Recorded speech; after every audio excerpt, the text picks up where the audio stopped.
Friends, good morning అండి. Welcome back to my channel. అందరు ఎలా ఉన్నారండి? నేనైతే చాలా బాగున్నాను. మీరు కూడా బాగుండాలని ఆశిస్తున్నాను. ఈరోజైతే నేను మసాలా బజ్జీ చేస్తున్నాను. లోపల స్టఫింగ్ అనమాట. చాలా టేస్టీగా ఉంటుంది. శ్రమ ఎక్కువగా ఉండదు, ఈజీగా అయిపోతుంది, టేస్టీగా ఉంటుంది. ఈ యొక్క మసాలా మిర్చి బజ్జీ ఎలా చేసుకోవచ్చో ఏంటో చూసేద్దామా? చూసే ముందు మీ అందరికీ ఒక చిన్న రిక్వెస్ట్ అండి. నచ్చినట్లయితే లైక్ చేయండి, షేర్ చేయండి. సబ్స్క్రైబ్ చేయకుండా చూస్తున్నారా? ప్లీజ్ సబ్స్క్రైబ్ చేసుకుని నాకు సపోర్ట్ చేస్తారని ఆశిస్తున్నాను. దానికోసం బజ్జీ మిరపకాయలు ఉంటాయి కదా, వాటిని తీసుకొని నీట్గా వాష్ చేసి మనం ఏంటంటే మిరపకాయలకి మధ్యలకు కట్ చేసుకొని, అంటే పొడువుగా మధ్యలో గీత పెట్టేసుకొని దాంట్లో ఉన్నటువంటి మిరపకాయ గింజలన్నీ తీసేసేయాలి. తీసేసిన తర్వాత దానికి స్టఫింగ్ చేసుకోవాలి. తర్వాత ఏంటంటే వీటితో పాటు ఇప్పుడు మనం మిరపకాయ బజ్జీలు చేశాక కొంచెం పిండి మిగిలిపోతుంది కదా, దానికోసం ముందుగానే ఒక 2 ఉల్లిగడ్డలు కట్ చేసుకున్నాను. మధ్యలో ఉన్నటువంటి చిన్న చిన్న రింగ్స్ ఉంటాయి కదా, అవి మనం మిరపకాయ బజ్జీలు తినేటప్పుడు అంచుకు పెట్టుకొని తినొచ్చు. తర్వాత పైన వచ్చేసి పెద్ద సర్కిల్స్ వస్తాయి కదా, వాటిని మనము మిరపకాయ బజ్జీలతో పాటు ఆనియన్ రింగ్స్ వేసుకోవడానికని తీసుకొని పెట్టేసుకున్నాను. తర్వాత పిండిని అయితే తయారు చేసుకున్నాము. ఆ యొక్క పిండి కోసం ఏంటంటే శనగపిండి తీసుకొని ఈ యొక్క మిరపకాయ బజ్జీలకి పిండిని ఈ విధంగా తయారు చేసుకోండి. ఈ యొక్క మెజర్మెంట్స్తో మిరపకాయ బజ్జీలు అయితే మంచిగా గుల్లగా వస్తాయి, పైన క్రిస్పీగా లోపల సాఫ్ట్గా వస్తుంది. మిరపకాయ బజ్జీలు మనము బయట రోడ్డు పైన బండిల పైన తిన్నప్పుడు ఎంత కమ్మగా ఉంటాయి, ఆ టేస్ట్ వస్తాయి అన్నమాట. దానికోసము నేను 3 కప్పులు శనగపిండి తీసుకుంటే 1 కప్పు మక్కపిండి వేసుకున్నాను. వీటి క్వాంటిటీకి తగ్గట్టుగా ఉప్పు, కారము, ధనియా పౌడరు, అల్లం వెల్లిగడ్డ పేస్టు, పసుపు, వాము వేసుకున్నాను. అయితే ఒక్కొక్కటి మనము శనగపిండి తీసుకున్న ప్రతి దాంట్లో కూడా వాము తీసుకోవాలి. వాము వల్ల మనకి డైజెషన్ సిస్టమ్ మంచిగా పనిచేస్తుంది. పసుపు అంటే మనకి కలర్ఫుల్గా కనిపిస్తుంది. దానికోసం అల్లం వెల్లిగడ్డ పేస్ట్ అంటే టేస్ట్ కోసం పనిచేస్తుంది. ఉప్పు, కారం అంటే రుచి కోసం. అవన్నీ వేసి పిండిని మనము మంచిగా ఒక 5 నిమిషాలు సాఫ్ట్ చేసుకోవాలి. బజ్జీని ముంచినప్పుడు పిండి అంటే బజ్జీకి మంచిగా పట్టుకునేలాగా ఉండాలి. అంతేగాని మొత్తం గట్టిగా కూడా ఉండొద్దు, అలా లూజ్గా ఉండొద్దు అనమాట.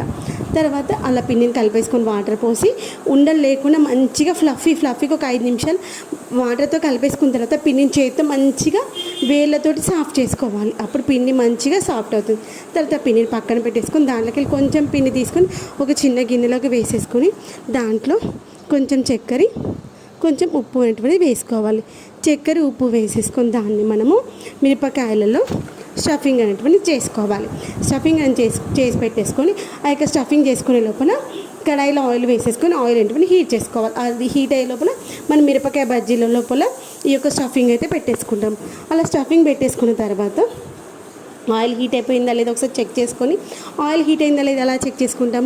కొంచెం పిండి వేయగానే ఆయిల్లో అది ఇలా లోపలికి పోగానే వెంటనే పైకి వచ్చేసి అలా వేయగానే అలా పైకి వచ్చింది అంటే మనకు ఆయిల్ అనేటువంటి మంచిగా హీట్ అయిపోయినట్టు. అలా హీట్ అయిపోయిన తర్వాత ఆయిల్ దాంట్లో మనం ఒక్కొక్క మిరపకాయ బజ్జీ వేస్తూ ఆ ఆయిల్లో ఎంతవరకు అయితే పడతాయి మిరపకాయ బజ్జీలు అంత మాత్రమే వేసుకోవాలి. అంత మాత్రం మిరపకాయ బజ్జీలు వేసేసుకొని మంచిగా 2 వైపులు అటు ఇటు అంటూ 2 వైపులా కాల్చుకోవాలి. కాల్చుకున్న తర్వాత మనము తీసేసుకోవాలి. ఇలా స్టఫింగ్ పెట్టుకున్నాను చూడండి. ఆ యొక్క స్టఫింగ్ అనేటువంటిది మన మిరపకాయ బజ్జీ తినేటప్పుడు చాలా టేస్టీగా ఉంటుంది. లోపలేంటి తీయగా, కారంగా, ఉప్పుగా చాలా బాగుంటుంది అనమాట. ఆ యొక్క బజ్జీల పిండి ఏంటి ఉప్పు, కారాలు వేసుకున్నాము. మళ్ళీ తర్వాత మనం ఎక్సెస్ ఏం వేసుకున్నాము, చక్కెర వేసుకున్నాం కదా, కాబట్టి తీయగా ఉంటుంది. కొంచెం ఉప్పు వేసుకుంటాం కాబట్టి ఆ యొక్క మిరపకాయ కూడా ఉప్పు పట్టి బాగుంటుంది. అలా మిరపకాయ బజ్జీలు అన్నీ వేసేసుకొని పక్కన పెట్టేసుకున్నాక మిగిలిపోయిన పిండి ఉంటుంది కదా, దాంట్లో మనం ఆల్రెడీ ముందుగానే ఆనియన్స్ని రింగ్స్లా కట్ చేసుకున్నాం కదా, అలా ఒక్కొక్క రింగులు ఈ యొక్క బజ్జీల పిండిలో వేసేసి ఇప్పుడు నేను చేస్తున్నాను చూడండి, అలా ఒకసారి సర్కిల్గా దింపేసి ఆ యొక్క ఉల్లిగడ్డకి మనకు ఈ యొక్క శనగపిండిని పట్టుకుంటుంది. మంచిగా ఆనియన్ వరకు మాత్రమే పడుతుంది. ఇలాంటి బజ్జీలు చేసుకున్నామంటే బాగుంటుంది అనమాట. మిరపకాయ బజ్జీలతో పాటు ఇవి కూడా తింటే మస్తు ఉంటుంది. ఎంత మిరపకాయల బజ్జీలు తిన్నా ఇది తింటేనే మనము మిరపకాయల బజ్జీలు తిన్న సాటిస్ఫాక్షన్ అయితే వస్తుంది అనమాట. అంత బాగుంటుంది.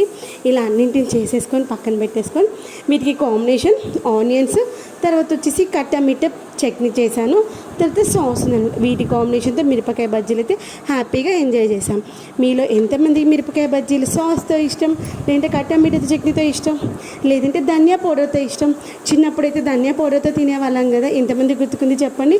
ఒక చిన్న గిన్నెలో కొంచెం ధనియా పౌడర్, కొంచెం ఉప్పు వేసేసుకొని మిరపకాయ బజ్జీని దాంట్లో డిప్ చేసుకుంటూ తినేవాళ్ళం కదా. ఒక బుక్క కొరుక్కొని మళ్ళీ ఆ యొక్క ధనియా పౌడర్లలో ముంచేసి తింటే మస్తు ఉంటుంది. ఎంతమందికి ఇష్టం చెప్పండి అలా?